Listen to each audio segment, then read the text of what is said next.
14 clauses में 25 amendment भी हमारे सदस्य लेके आए, जो अप्रूव हुआ है। Jagdambika Pal is the greatest blacklister of democracy.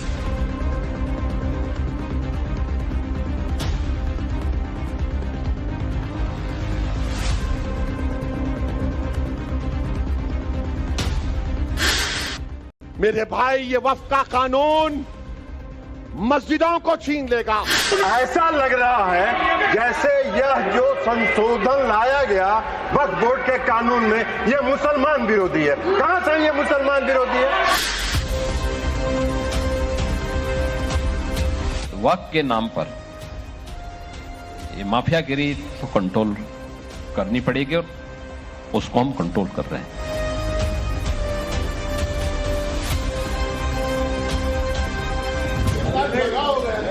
वो मुद्दा जिस पर कभी उबाल था निपट गया।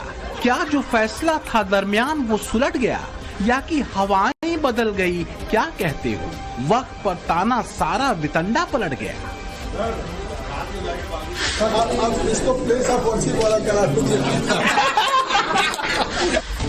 111 घंटों की बैठकें, 38 बैठकों की नाप, 250 विशेषज्ञों की राय सुनने के बाद 14 क्लॉज और 25 संशोधनों से मुतासिर होने के बाद 650 पन्नों से ज्यादा की रिपोर्ट तैयार हुई और कुछ इस तरह वक्फ संशोधन बिल की राह आसान हुई। बजट सत्र में इस बार वक्फ संशोधन बिल का आना और पास हो जाना करीब करीब तय माना जा रहा है, क्योंकि जो भी कोरम था वो अब पूरा हो चुका है। जेपीसी ने पूरी माथापच्ची कर ली है। वक्फ पर जगदम्बिका पाल की अध्यक्षता में बनी जेपीसी ने अपनी अंतिम रिपोर्ट लोकसभा स्पीकर को सौंप दी है। तो सवाल है, वक्फ संशोधन बिल लागू हुआ तो क्या होगा? क्या संसद में वक्फ संशोधन बिल पास हो जाएगा? क्या वक्फ की रंगदारी खत्म होने वाली है? फिलहाल जो खबर है उसके मुताबिक जेपीसी के अध्यक्ष जगदम्बिका पाल और सदस्य संजय जायसवाल सोमवार को लोकसभा में रिपोर्ट पेश करेंगे। तो क्या एक एक कर वक्फ संशोधन विधेयक को पास कराने की दिशा में कदम आगे बढ़ाए जा रहे हैं? जो दावा सत्ता पक्ष का है वो ये कि ये विधेयक वक्फ संपत्तियों के प्रबंधन में आधुनिकता, पारदर्शिता और जवाबदेही लाने की व्यवस्था है, जबकि विपक्ष इस बिल को मुस्लिम समुदाय के संवैधानिक अधिकारों पर हमला और वक्फ बोर्डों के कामकाज में हस्तक्षेप बता रहा है। वक्फ संशोधन बिल को लेकर मोदी दृढ़ प्रतिज्ञ है। इसमें कोई दो राय नहीं कि वक्फ संशोधन बिल का पास होना वास्तव में वक्फ बोर्ड की दादागिरी पर लगाम लगाना है। लेकिन यह भी सच है कि वक्फ संशोधन बिल ने कई चेहरों की नींद उड़ा रखी है, खासकर उनकी जो लंबे वक्त तक इसी के नाम पर वोट बैंक और तुष्टीकरण का खेल चलाते रहे।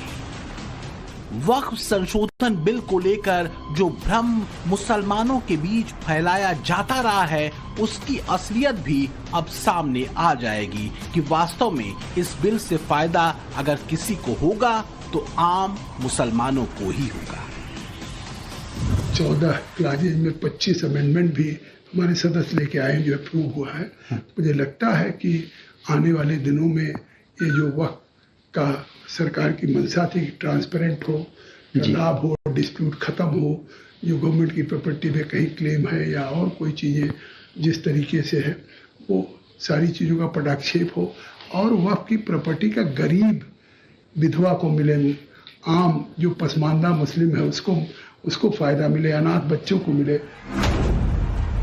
तो जेपीसी की फाइनल मीटिंग में सभी 44 संशोधनों पर चर्चा हुई थी। इनमें से एनडीए सांसद के 14 सुझावों को मंजूरी दे दी गई। विपक्ष बेचैन है, वो भी बेचैन है जो विपक्ष की तरफ से जेपीसी का हिस्सा थे। मुसीबत इनके लिए कम नहीं, क्योंकि डर एक मुश्त पड़ने वाले मुस्लिम वोट बैंक के बिगड़ जाने का है, जो इस बात से मुतमईन थे कि जेपीसी में जाने के बाद वक्फ संशोधन बिल का मुद्दा ठंडा पड़ जाएगा। पीएम मोदी के मिशन और मुद्दे पर मिट्टी डाल दी जाएगी, पर ऐसा कुछ नहीं हुआ। अब वो आग बबूला है। Jagadambika Pal is the greatest blacklister of the democracy. He is a man who has destroyed the democracy. सब कुछ खत्म कर दिया. और नीतीश कुमार आज उसको सपोर्ट किया और Chandrababu Naidu they have supported the bill. Chirag Paswan. हम लोग जानते हैं नीतीश कुमार आज के बाद वेंटिलेशन में चला जाएगा पॉलिटिकली. तो कुछ हम लोग को कुछ सुযোগ कोई सुविधा नहीं दिया, कुछ नहीं बोलने दिया. हम लोग कुछ नहीं बोलने दिया. You will not believe that we are not allowed to speak a single word.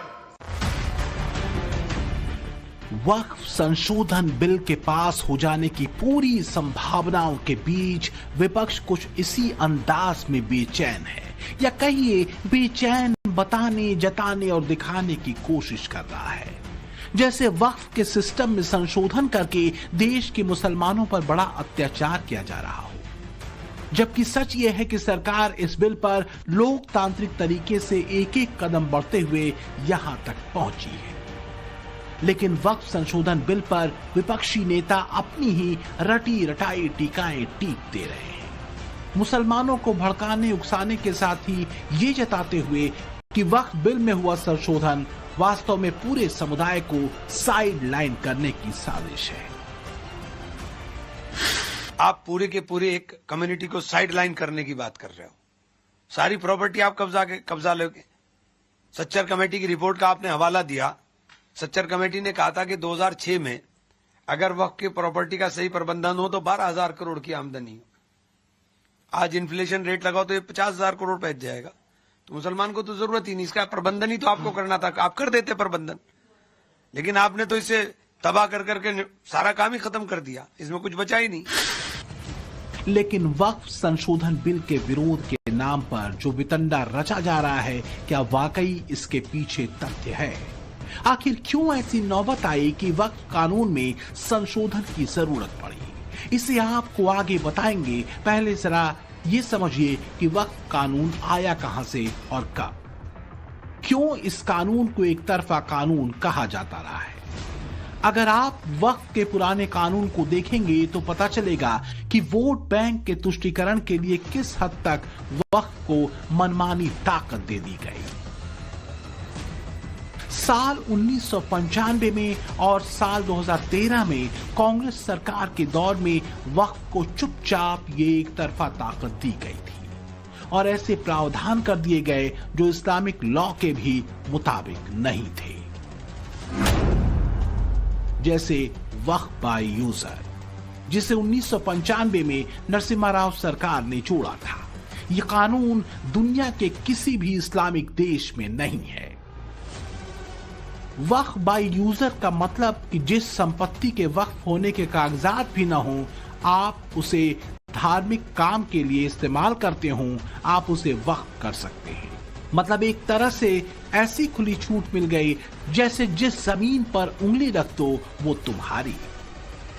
आप ये समझिए कि ये प्रावधान कितना ताकतवर है कि राम जन्मभूमि केस और ज्ञानवापी केस में वक्फ बाय यूजर प्रावधान का इस्तेमाल किया गया था. पीएम मोदी इसी मनमानी को रोकने के लिए वक्फ संशोधन बिल लेकर आए. बात बराबरी और संतुलित शक्ति की है. बस यही संतुलित बदलाव अब विपक्ष को अखर रहे हैं. इन बड़े बदलावों के बारे में आपको बताता हूं. वक्फ बोर्ड के पुराने कानून के सेक्शन 40 के मुताबिक रीजन टू बिलीव में अगर वक्फ बोर्ड किसी संपत्ति पर दावा करता है तो उसके खिलाफ सिर्फ ट्रिब्यूनल में अपील की जा सकती है. वक्फ के नए प्रस्तावित बिल के मुताबिक ट्रिब्यूनल के अलावा रेवेन्यू कोर्ट, सिविल कोर्ट और हाई कोर्ट में अपील भी की जा सकती है. यानी न्याय पाने का चौतरफा रास्ता खुल गया है. पुराने कानून के मुताबिक वक्फ ट्रिब्यूनल का फैसला आखिरी होगा, उसे चुनौती नहीं दी जा सकती. नए कानून के मुताबिक वक्फ ट्रिब्यूनल के फैसले को हाईकोर्ट में चुनौती दी जा सकी. आप सोचिए ना बॉस, ऐसा कोई नियम हो सकता है कि तुम जाओगे तो सिर्फ वक्फ ट्रिब्यूनल में जाओगे और वो जो कह देगा वही परम सत्य हो जाएगा, बाकी लोग बेवकूफ बैठे हैं जो सिविल कोर्ट जा रहे हैं, हाई कोर्ट जा रहे हैं, सुप्रीम कोर्ट जा रहे हैं. नया कानून कह रहा है कि जैसे सबके लिए वैसे इसमें भी रहेगा. पुराने कानून के मुताबिक किसी जमीन पर मस्जिद हो तो वो अपने आप वक्फ संपत्ति हो जाती है. नए प्रस्तावित कानून के मुताबिक जब तक कोई वक्फ को जमीन दान नहीं करता तब तक वो वक्फ संपत्ति नहीं होगी बॉस, भले ही उस पर मस्जिद बनी हो या कुछ भी बना हो। पुराने कानून के मुताबिक वक्फ बोर्ड में महिला और अन्य धर्म के लोगों की एंट्री नहीं होगी। नए प्रस्तावित कानून के मुताबिक वक्फ बोर्ड में 2 महिलाओं और अन्य धर्म के 2 सदस्यों को एंट्री मिलेगी। बात बहुत सीधी है कि भारतीय संविधान धर्मनिरपेक्षता की बात करता है, तो फिर किसी एक धार्मिक बोर्ड को इतनी शक्ति कैसे दी जा सकती है कि वो बवंडर ही मचा दे। इतिहास के पन्नों को अगर आप पलटेंगे तो किसी संपत्ति को वक्फ करने का सिलसिला शुरू हुआ था 1185 में मोहम्मद गौरी के दौर में, जिसने पंजाब में अपना शासन स्थापित करने के बाद मुल्तान की जामा मस्जिद को 2 गांव दान किए थे। विदेशी आक्रमणकारी गौरी की ओर से वक्फ को दिए गए 2 गांवों से लेकर दिल्ली सल्तनत के सुल्तानों के अधीन इसके संगठित विस्तार तक वक्फ बोर्ड करीब 9.4 लाख एकड़ भूमि को कवर करने वाली 8.7 लाख से ज्यादा संपत्तियों की देख-रेख कर रहे हैं। आजादी के बाद वक्फ को बेइंतहा शक्ति मिली। वोट बैंक के तुष्टीकरण वाले खेल में वक्फ की संपत्तियों में ताबड़तोड़ इजाफा हुआ। यहां तक कि वक्फ बोर्ड को मिली इस शक्ति ने आम मुसलमानों की संपत्ति तक को हथियाने में कोई कसर नहीं छोड़ी। वक्फ बोर्ड की मनमानी के पीड़ितों में शामिल दिल्ली के खालिदुर रहमान काजी को सुनिए, जो कागज दिखाकर बता रहे हैं कि इनके बाप दादाओं की 360 बीघा जमीन वक्फ बोर्ड को दे दी गई। बोर्ड का अब ये 123 प्रॉपर्टियां हैं, कम से कम इसमें 20-22 प्रॉपर्टियां हमारी अपनी हैं, जो निजामुद्दीन में और इसके अंदर जो आज इनके नाम बदल दिए गए हैं। तो इनके खिलाफ आप केस लड़ रहे हैं? हमारा केस एक साकेत कोर्ट में भी चल रहा है। निजामुद्दीन की एक प्रॉपर्टी है उसमें चल रहा है, वो भी पेंडिंग में है, और एक 30,000 में इसी खसरा नंबर 242 में इसी प्रॉपर्टी को लेकर के चल रहा है अरशद मदनी साहब से। तो अरशद मदनी साहब से कई बार टेबल पर बात भी हुई है, लेकिन वो कहते हैं कि हमने तो वक्फ बोर्ड से लिया, हमें बहका करके दिए कि वक्फ बोर्ड की जगह है। जब हमने अपने कागज दिखाए तो वो भी एकदम अचंभे में रहेगा कि यार ये तो इसके मालिक मौजूद हैं। मतलब प्रॉपर्टी आपकी थी, आपकी प्रॉपर्टी को वक्फ को दे दी गया और वक्फ ने आगे बेच दी। वो वक्फ ने बेच दी है, ये चौधरी मतीन के जमाने में बिकी है और सबने पैसे खाए। वक्फ बोर्ड को जो ताकतें कांग्रेस की सरकारों के समय में दी गई, उसका कैसे फायदा उठाया गया वो भी देखिए। मध्य प्रदेश वक्फ बोर्ड ने बुरहानपुर में 3 ऐतिहासिक इमारतों को वक्फ संपत्ति घोषित कर दिया और इसके लिए बाकायदा नोटिफिकेशन भी जारी कर दिया। इसके खिलाफ आर्कियोलॉजिकल सर्वे ऑफ इंडिया ने हाई कोर्ट में याचिका लगाई थी। हाई कोर्ट ने मध्य प्रदेश वक्फ बोर्ड को तब तगड़ी फटकार लगाई थी। हाई कोर्ट ने तीनों ऐतिहासिक इमारतों को वक्फ प्रॉपर्टी नहीं माना। हाई कोर्ट ने कहा ये तीनों संपत्ति वक्फ बोर्ड से पहले की है। हाई कोर्ट ने यहां तक कहा कि प्राचीन स्मारक संरक्षण अधिनियम 1904 के तहत आने वाली संपत्तियों पर वक्फ बोर्ड कैसे अपना अधिकार जता सकता है। ऐसे तमाम उदाहरणों के बावजूद विपक्ष वक्फ कानून में संशोधन को मुसलमान विरोधी बताने में ही लगा है।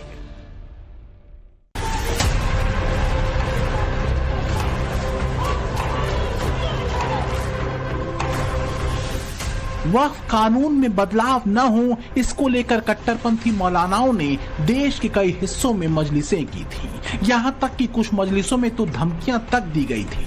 लेकिन अब जब जेपीसी सोमवार को अपनी रिपोर्ट लोकसभा में रखने वाली है, तो ये माना जा रहा है कि बिल का पास होना तय है और मोदी का एक और संकल्प पूरा होने जा रहा है। वक्फ संशोधन को लेकर मोदी पीछे हटने वाले नहीं है। कांग्रेस ने तुष्टीकरण के लिए कानून बनाए, सुप्रीम कोर्ट के आदेश तक की परवाह नहीं की। इसका एक उदाहरण वक्फ बोर्ड है। संविधान में वक्फ कानून का कोई स्थान ही नहीं है। ये इसलिए किया गया ताकि कांग्रेस के परिवार का वोट बैंक बढ़ सके। वक्फ बिल के मुद्दे पर विपक्ष एकदम कसमसा कर रह गया है, क्योंकि अब विरोध करने वाला मामला बहुत ज्यादा बचा नहीं। दरअसल वक्फ बिल को जेपीसी में भेजकर मोदी सरकार ने एक तीर से दो निशाने लगा लिए।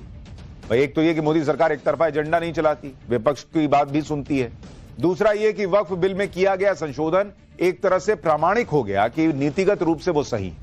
यही वजह है कि इस बार मोदी सरकार वक्फ को लेकर अपने स्टैंड पर बहुत आश्वस्त है। सरकार को पूरा भरोसा है कि उसने तमाम संशोधनों के साथ बिल लागू करने के रास्ते में आ रहे रोड़ों को बखूबी हटा दिया है।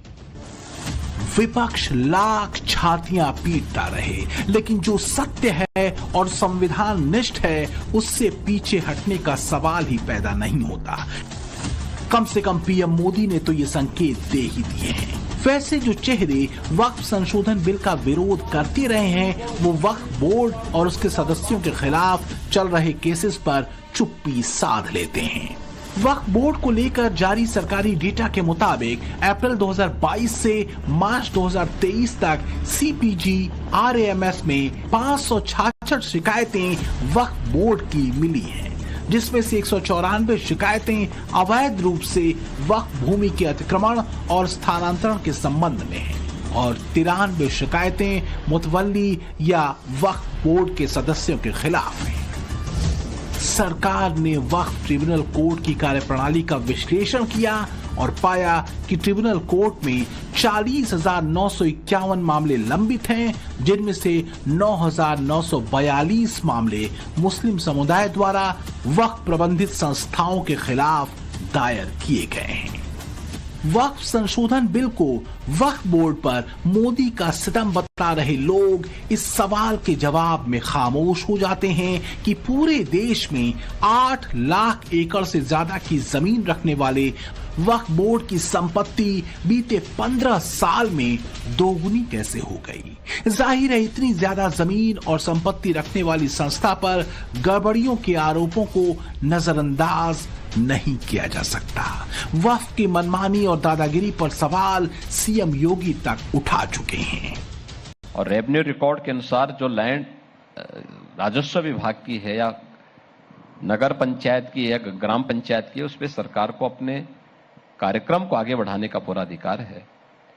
लेकिन ये वक्फ के नाम पर ये माफियागिरी तो कंट्रोल करनी पड़ेगी और उसको हम कंट्रोल कर रहे हैं। सवाल एक नहीं कई सारे हैं। मसलन अगर देश के भीतर वक्फ बोर्ड हो सकता है तो फिर सनातन बोर्ड क्यों नहीं? हम सब भगवान के परिवार होता है। अब ऐसी आवाजें सनातन के महाकुंभ में तेज हो रही हैं। महाकुंभ की धर्म संसद में बाकायदा सनातन बोर्ड का मसौदा तक तैयार हो चुका है और उसे पेश किया जा चुका है। सवाल सीधे पूछे जा रहे हैं कि अगर बांग्लादेश और पाकिस्तान में हिंदू बोर्ड नहीं है तो फिर भारत में वक्फ बोर्ड क्यों है? इसी सवाल के साथ प्रयागराज के धर्म संसद के मंच से धर्म गुरुओं ने महाकुंभ की दक्षिणा के रूप में सनातन बोर्ड की मांग कर दी।